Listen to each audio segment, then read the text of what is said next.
Hech kim davo bo'lmaydi. Qora xalqning g'amiga, chiroq qo'ysa pul topilmas oddiygina shamiga. Keldi nima qilamiz amaldorlar zamoni, bir oyda bir go'sht ko'rar kambag'alning qozoni. Uyi qasr Xudoyorxon Buqor bilan turibdi, bitta tuman hokimi ham Chaptivada yuribdi. Qorin solgan amaldor, dunyo buzar yurishlari xalqqa nima foyda berar? Bu qayta qurishlari. Qancha musofir ko'ksin mushlab yuribdi, kreditni to'layman deb itdek ishlab yuribdi.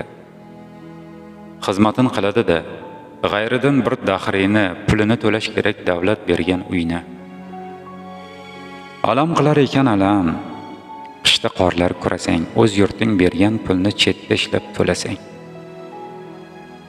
O'zi ruhan o'lib bo'lgan el dardin bilmaysanmi? Uyalmasdan musofirdan yana soliq so'raysanmi?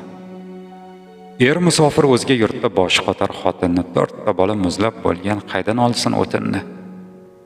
Gazi yo'q, chirog'i yo'q, muzdek uyda yotadi-da, hech kim yordam bermasa, keyin nomus sotadi-da.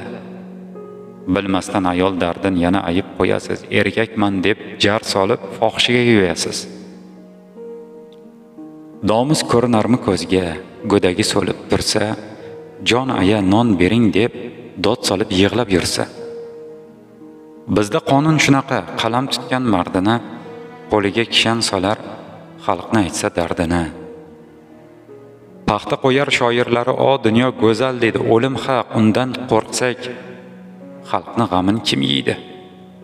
Bu hammasi xalq g'ami, bu hammasi el dardi, haqiqatni aytadigan o'zbekning bormi mardi?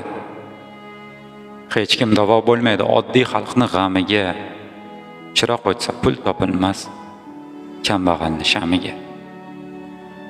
Qog'ozda bor, amalda yo'q, xalq bunga ko'nib bo'lgan. Yolg'onni bo'yi o'sib, haqiqat sinib bo'lgan. Kamronbek Ismoilov.